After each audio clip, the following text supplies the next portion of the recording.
স্বাগতম লেসবিয়ান প্রেমের অন্যরূপ ইউটিউব চ্যানেলে। ভালোবাসার এমন সব গল্প যা ছুঁয়ে যাবে আপনার মন। লাইক, কমেন্ট ও সাবস্ক্রাইব করতে ভুলবেন না।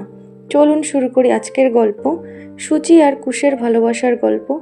লেখিকা রাশি, কণ্ঠে পিবি, পার্ট 4। সেদিনের সূচি সেই কথা শুনে কুশ একদম থম হয়ে গেছিল, এটাই ভেবে যে তার সাথে এত কিছু হওয়ার পরই এমনটা হয়েছে, নিজের এতটা ক্ষতি হয়েছে।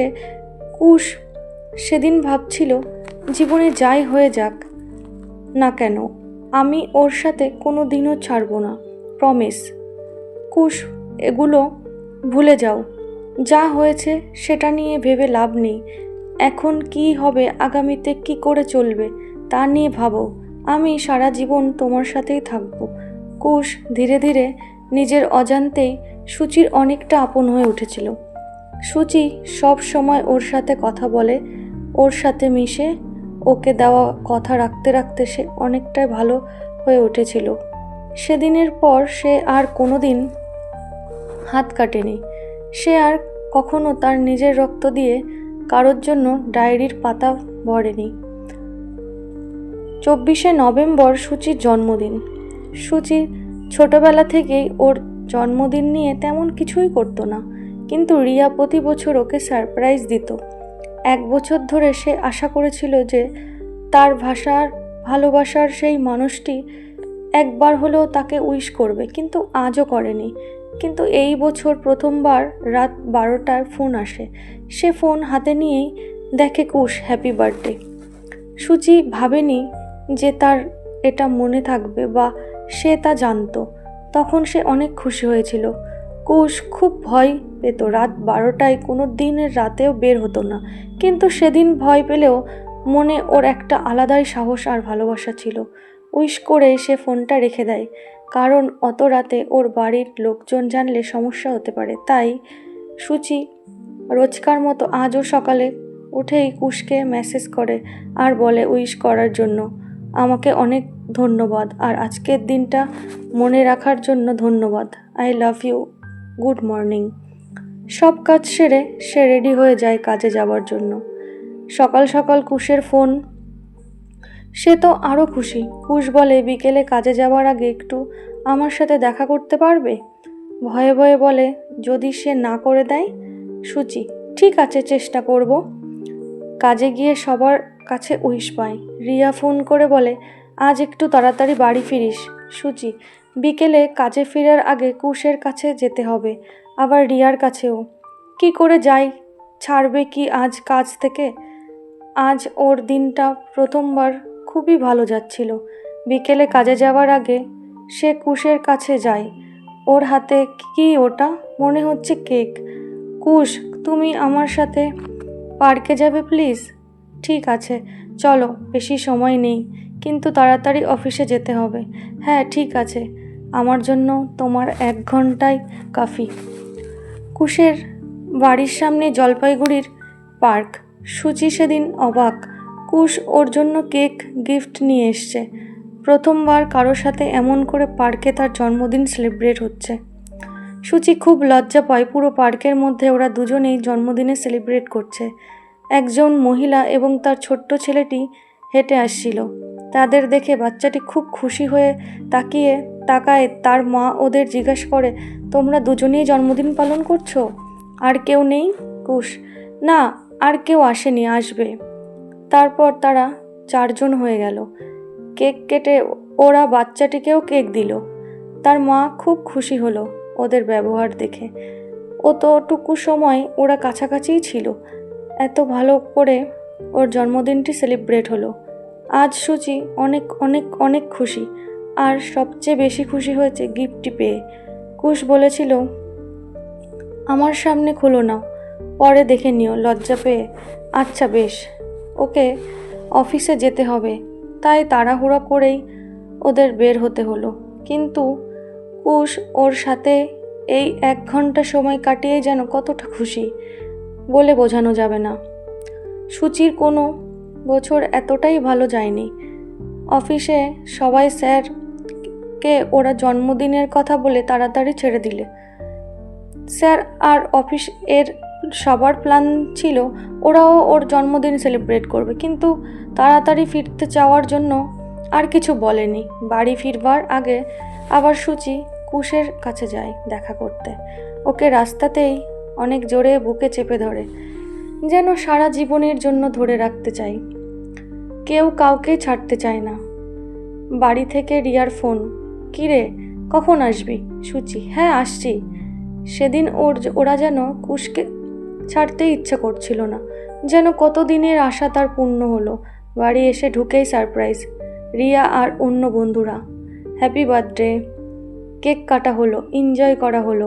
আজকের দিনটা যেন ওর কাছে অনেক স্বপ্নের মতো। সব শেষে রাতে খেয়ে সবার পর কুশ এর সাথে কথা ফোনে হয়। বাড়ি এসে কি হলো, কি খেলো, কি গিফট পেলো, সব কিছু বললো ওকে।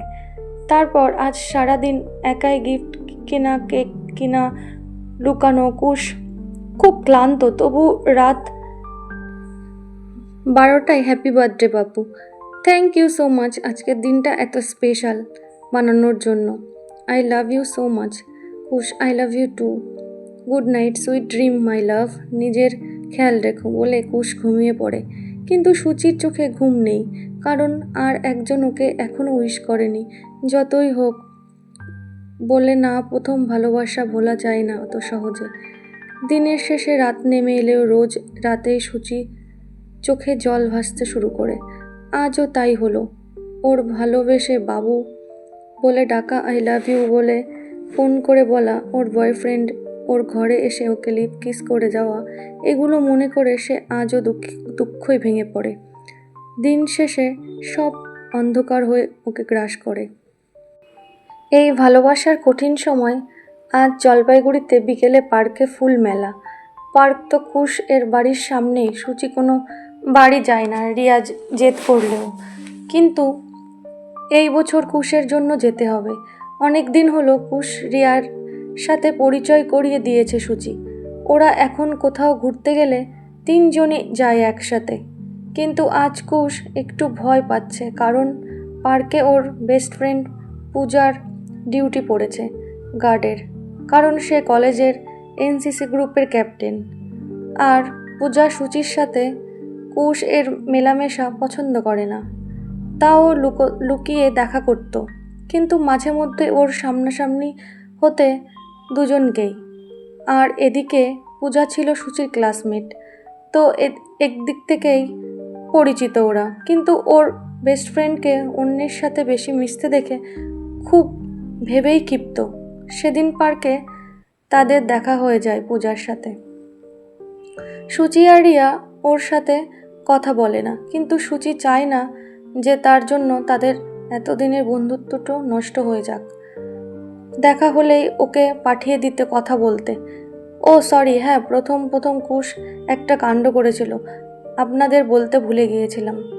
তখন শুরু নতুন ফ্রেন্ডশিপের সম্পর্ক ওদের।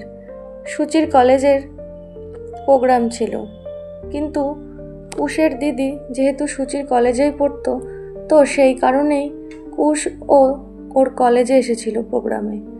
সেদিন যেন কোনো এক ভালোবাসার মানুষকে দেখার এক সম্পূর্ণ আলাদাই এক নেশা ঘুরছিল কুশের মনে। সন্ধ্যা থেকে রাত অবধি সবাই ড্যান্স করছিল, পূজারাও ছিল। সুচি আর ওরা সবাই ওই কলেজেই পড়তো, আর ওদের এক ফ্রেন্ড গিয়েছিল। সুচি কোনো প্রোগ্রামে ড্যান্স করে না, যে যতই বলুক, ও আইসব নেই। সেদিন সুচি একটা বেঞ্চে বসে কুশের দিকে তাকাচ্ছিল আর দেখছিল কুশ সারাক্ষণ ওর দিকেই তাকিয়ে আছে হাঁ করে। সুচি অন্যদিকে দেখলেও ওর দিকেই তাকিয়েছিল কুশ। আর এগুলো সেদিন অনেকেই লক্ষ্য করেছে, যেন এক প্রেমিক তার প্রেমিকাকে সবার আড়ালে লুকিয়ে দেখতে চায়। এই সব কিছু সেদিন পূজা আর তার বয়ফ্রেন্ড শাহানুর, হ্যাঁ পূজার বয়ফ্রেন্ড মুসলিম, লক্ষ্য করে শাহানুর পূজাকে বলেও, কিন্তু সেদিন এগুলোতে পাত্তা দেয়নি। আর এইদিকে সুচির সেই আশার বেস্ট ফ্রেন্ড আর্য সুচির পাশে বসা, সেও দেখছিল মেয়েটির মনে কুশের ওই দিকেই তাকিয়ে আছে, কিন্তু ও ভাবে কুশও ওর দিকে তাকিয়ে আছে। ও এটা বোঝেনি যে কুশ সুচির দিকেই তাকিয়ে আছে। সেদিন যেন শুধু দু চোখ আর মন কথা বলছিল ইশারায়। সেদিনকার ব্যাপারটা ছিল আজও আশ্চর্য বলে সেদিন আমি ভেবেছিলাম ও আমার দিকেই তাকিয়ে, কিন্তু কেন? আজ আর্য, রিয়া আর ওরা একটা গ্রুপ হয়েছে। আর্য ওদের ব্যাপারে জানে, কিন্তু রিয়া জানে। আর এটাই এইবার সুচি খুব খুশি, কারণ কুশকে রিয়া মেনে নিয়েছে। ও ওর সাথে ভালো করে মিশছে, কথা বলছে, কারণ প্রথমবার ও যাকে ভালোবাসতো তাকে রিয়া দেখতে পারতো না, একদম পছন্দ করতো না। তবুও ওকে একটা ভালোবাসতো, যেহেতু যে ওর জন্য রিয়াকেও অনেক কষ্ট দিয়েছে, কাঁদিয়েছে ছিল। কিন্তু আজ সেটা নয়, আজ সে খুশি। এইভাবেই ভালোবাসার কথা তো কখনো শেষ হয় না। এইভাবেই ধীরে ধীরে ওদের ভালোবাসা আরও বাড়তে থাকলো। বিশেষ করে শুধু কুশ এর দিক থেকে ওর দিকে সুচিকে ছাড়া আর কিছুই বোঝে না, এমনটা হয়ে গেছে। কিন্তু সুচি ওর ডিসপ্রেশন থেকে অনেকটাই বেরিয়ে এলেও এখনো অনেক চুপচাপ, এখনো বোঝে না যে ও কি সত্যি কুশকে ভালোবাসতো, নাকি শুধু আগের জনকে ভুলতে আর কুশ এর সাথে দিতে ওর সাথে রয়েছে জানে না। সুচির কাজ চেঞ্জ হলো। রিয়ার বার্থডে পরের দিনও কাজ ছেড়ে দিল, অন্য কাজে জয়েন করবে বলে। সেদিন ছিল সুচির পুরনো এক স্টাফের মেয়ের অন্নপ্রাশন। আর এইদিকে সেদিন জলপাইগুড়িতে মমতা ব্যানার্জি আসার উপলক্ষে রাস্তায় পুরো জ্যাম। আর সুচির খুব জ্বর, 102 ছিল। ওকে রিয়া, মা, কুশ সবাই না করছিল, কিন্তু উনি তো কারোর কথা শোনে না। লং ড্রাইভে যাবেন, এত বড় সুযোগ হাতছাড়া করা যায় না, কারণ তিনি গাড়ি চালাতে খুবই ভালোবাসেন। সেদিন তিনি সাদা এক জ্যাকেট, হালকা আকাশি কালারের জিন্স আর বুট, হ্যাঁ কানে ওনার হেডফোন, একদম পুরো ফান্টা মেরে বেরিয়েছেন। সেদিন ঠান্ডাও অনেক পড়েছিল। আর অনেকটাই পথ, জলপাইগুড়ি বাদাগঞ্জের কাছে প্রায়। গিয়ে ওদের অনেক দেরি হয়ে যায়। আর তার মধ্যে সেদিন গিয়েছিল তার দুই স্টাফের সাথে, একজন দাদা বলতো আর একজনকে ভাই। দাদাকে খুব সম্মান করে সুচি, ওর সামনে কিছু ভুলভাল কথা বা কিছু খেতেও লজ্জা পেত, কিন্তু সেদিন ভাগ্য কি লেখা ছিল কে জানতো। সেদিন দাদা নিজেই মদ বানিয়ে তিনজনকেই দেয়, কিন্তু সুচি কোনো দিনও মদ খায়নি। হ্যাঁ, বিয়ার খেয়েছে ফ্রেন্ডের সাথে, কিন্তু মদ খায়নি। আজই প্রথমেই লজ্জা পেয়েও এইসব দিকে ওর খুবই লাজুক। এক প্যাক খেয়েই ও শেষ শেষ বলে আর খাবো না। ভাইটা জোর করলেও দাদা জোর করে না, কারণ অনেকটা পথ যেতে হবে। আর এগুলো কোনো দিন খায়নি। খাবার খেতে খেতে অনেকবার রিয়া আর কুশের ফোন মেসেজ করে। সুচি রিপ্লাই করে, হ্যাঁ খাচ্ছি, ফিরবো। বের হবার সময় দুজনে মেসেজ করে দেয়, বের হচ্ছি। ফোন করে না, কারণ তারা তখন রাত 12টা। সবাই খেয়ে ওদের শুয়ে পড়েছিল। বের হবার সময় ওদের তো মনে সব এনজয় ওরা একদিনেই করবে বলে মনে করছে। ভাই ওকে সিগারেটটা জ্বালিয়ে দে না, খেয়ে দেখ ঠান্ডা চলে যাবে। ও নিতে চায় না, কিন্তু ঠান্ডা এত ছিল যে তার মধ্যে হাই ফিভার। কানে হেডফোন গুঁজে এক হাতে সিগারেট নিয়ে উনি হিরোইনের মতো গাড়ি চালাচ্ছেন। বের হবার সময় দাদা বলেছিল, গাড়িটা আমাকে দে, আমি চালাই না। না আমি পারবো, তুই আমাদের সামনে যা, তাহলে তোকে দেখাতে পারবো। না তোমরা আগে যাও, আমি রাস্তা ভুলে যাব। তর্ক করে নিজেই গাড়ি চালালো। এদিকে রিয়া আর কুশ এত রাতে ঘুম আসবে মানে উঠে বসে আছে। যতক্ষণ না সুচি ফিরছে ওদের ঘুম আসছে না। ওখান থেকে ফিরতে মিনিমাম 1 ঘন্টা লাগে। মোড়ের সামনে এসে ভাই লক্ষ্য করে সুচি পিছনে নেই কোথাও। ও সামনে অনেকগুলি ট্রাক দাঁড়ানো, ওতে আবার না মারে। কিছুটা পিছনে এসে দেখে ওর গাড়ি মেইন রোড থেকে একদম দূরে মাঠে গিয়ে ঘুরছে, আর সুচি রাস্তার কোনায় পড়ে আছে। সামনেই দিয়েই দেখতেই দেখে ওরা সাদা জ্যাকেট রক্তে লাল হয়ে ভরে আছে। আজকের কি আছে ওদের জীবনে, কি হয়েছে ওর সাথে, ও কি ঠিক আছে? বাড়িতে কুশ আর রিয়ার কি অবস্থা হবে এটা শুনে। জানতে চাইলে থাকুন আমার এই গল্পে। টাটা, আজকের জন্য এইটুকু।